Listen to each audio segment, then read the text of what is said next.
Hello everyone and welcome back to our pinball series. In the last episode we started work on our flippers, but we introduced a problem. The problem was that we had to come up with a physics solution rather than just setting the actor's rotation for the flipper, because it wouldn't interact with the ball otherwise. So in this episode we're going to go through the process of using a constraint and various settings on the constraint to make our flipper have that flipper behavior as it goes up and hits the ball.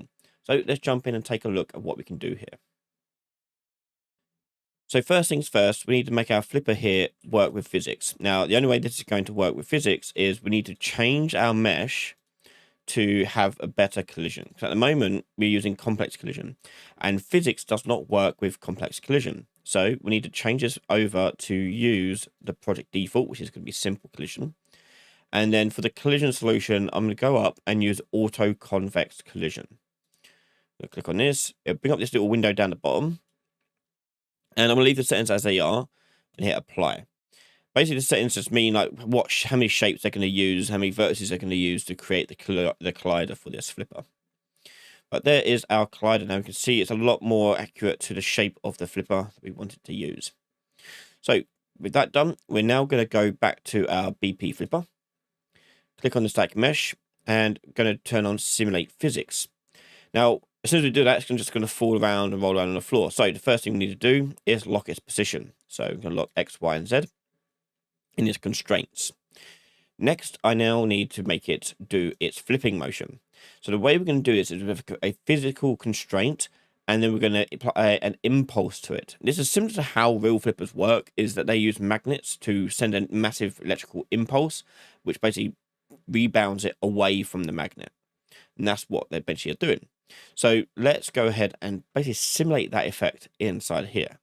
So we're going to type in a constraint component, like so, and I'm going to detach it.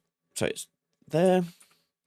And in here, we have to give it the components that we want to constrain. In this case, we only want to constrain one component, and that's the static mesh. So I'm going to type in here static mesh. And if done correctly, you'll see a box go around the object that we want to constrain. Next, we want to constrain its position and its rotation. So position by default should be locked. Make sure it is. Next, we want to change its angular limits. In this case, I want to lock swing 2 and twist motion. And you know this is the correct one because we look at the circle disc that it gives us. You can see it's the right sort of orientation around which way it's going to rotate. But I'm going to change swing 1 here, rather than being free, it's going to be limited. Okay, so now we've got an angle that we're going to allow for this. And what I'm going to do, I'm going to leave it as 45, but I'm just going to rotate it around. So the available space to rotate is indicated by this sort of motion here. Okay. Ooh. There we go. So that's our constraint. Next, I need to make it rebound away from that constraint. So let's go to our event graph, and I want to take the static mesh, and we're going to add a radial impulse to this static mesh.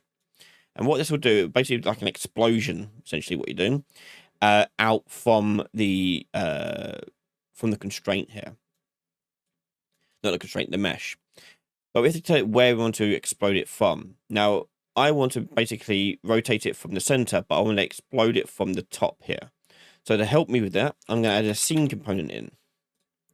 This will act as a reference point for me to use as where basically the explosion is going to happen of force. It's going to be happening from here. So I'm going to go back to my event graph, drag in my scene component, and get its world location to act as the origin of the radial impulse. Next is the radius. Obviously, this needs to cover the component. So let's just do 500. And the strength here, I'm going to put in for now 6,000. This is something you can obviously tweak and adjust as you wish. But we'll start at 6,000. Next, we're going to go to velocity change and turn that on. And fall off, we're going to leave as constant. Okay, so it's basically the same force no matter how far away it is from that scene point. So compile that, And now let's take a look at that in game. Now I've put a ball up above it so you can see this working a bit differently. But issues.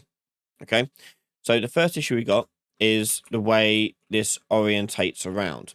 So to help me test this out, I'll put a ball just above the flipper. And if I hit the button, as you can see, I can launch it away. But when I let go of the button, you can see the flipper is sort of drooping down now. So what I actually want to do is I want to force it into the reset position. So basically what's happening is the constraint here. I don't know if you can see it, but there's a little arrow here. Okay, that's what it's going to treat as its central point, right? So it doesn't matter if I've got it loaded this way or that way. It's just going to go like here, and it'll droop down regardless. So, for example,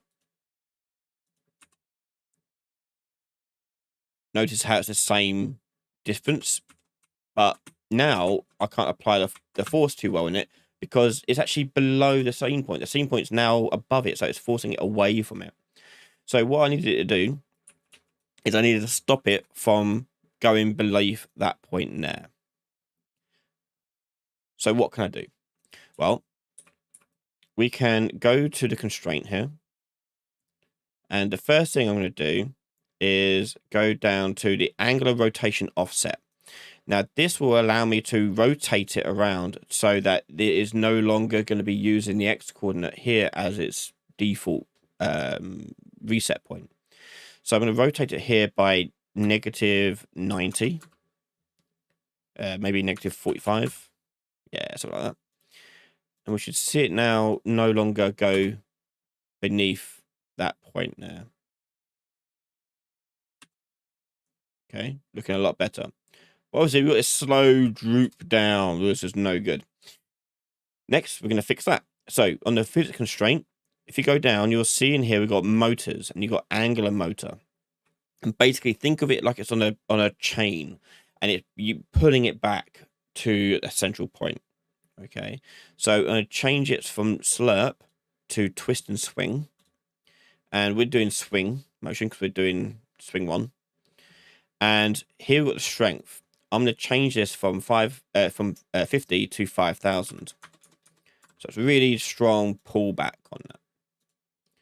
So if I push play now, oh, you can see it's angular motoring is ignoring the offset. So the offset target orientation, we need to change this here from 000 to 45. And hopefully, yeah, there you go. It will now reset back to our flipper position.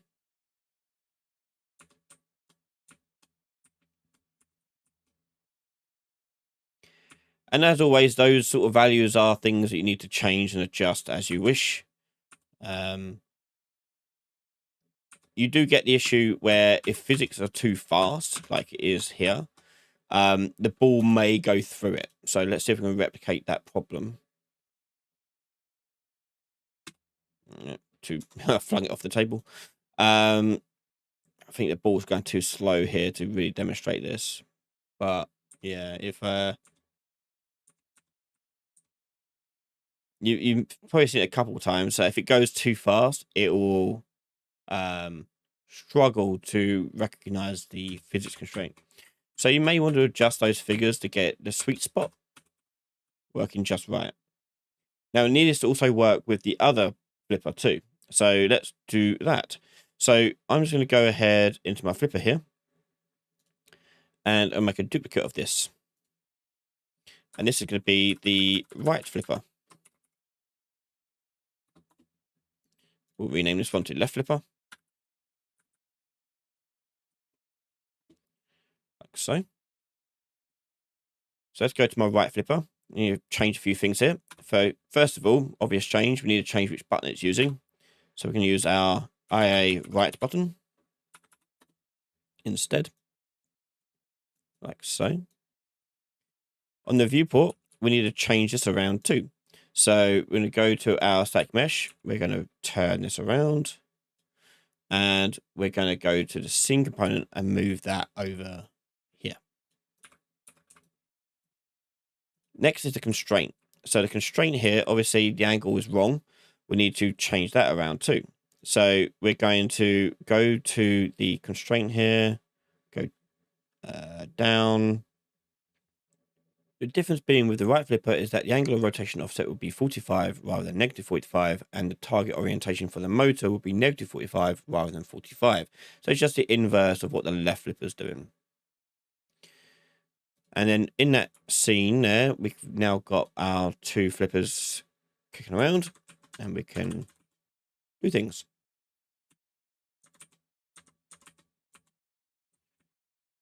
Now they're not perfect because we have one issue in that if I were to hold it up like this, you'll see how the motor and the impulse is fighting each other.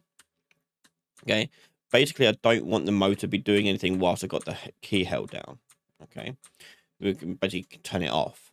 So when we go back to our flipper on the event graph, on the started of this trigger, I'm going to take the physical constraint and search for motor, not motor, angular.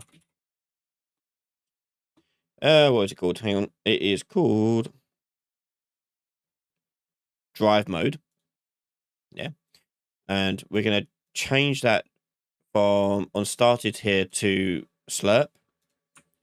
And then on cancelled and completed, we're going to change it back to twist and swing.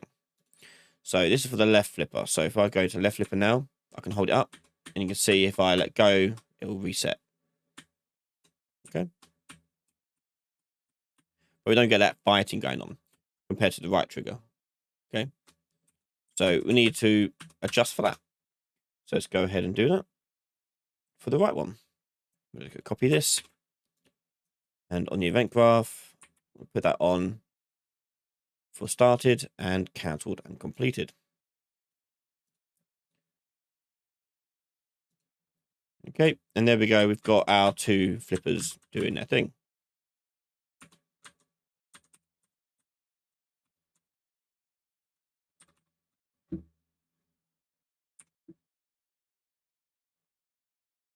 Obviously, tweak the numbers according to your own sizes, dimensions, and everything else. But that is how we use the physics constraint to do that. So the physics constraint is a great tool to use whenever you want to use physics-based movement, but basically give it some rules and limitations. And there's loads of uses for it. This is just obviously just one of those uses. But hopefully you've enjoyed looking at how to do flippers and maybe give you some ideas of what you want to do here. Now, in regards to all physics and physics-based in games, everything depends on the size and the scope of what you're doing with the actual materials, objects, everything else. So the values are going to change all the time. So do make sure you do play around with the values to get them exactly right to what you are designing and building. Join us next time as we carry on our pinball season with a new episode talking about the UI side, putting that score up on the screen so you can see it all in its glory there for the player to see. You can watch that next episode right now over on patreon.com/Ryan Laley. We can find all my videos early before everyone else. Massive thank you to all our patrons and YouTube members for their continued support in the channel. Thank you for watching. Make sure you subscribe and I'll see you all next time. Bye everyone.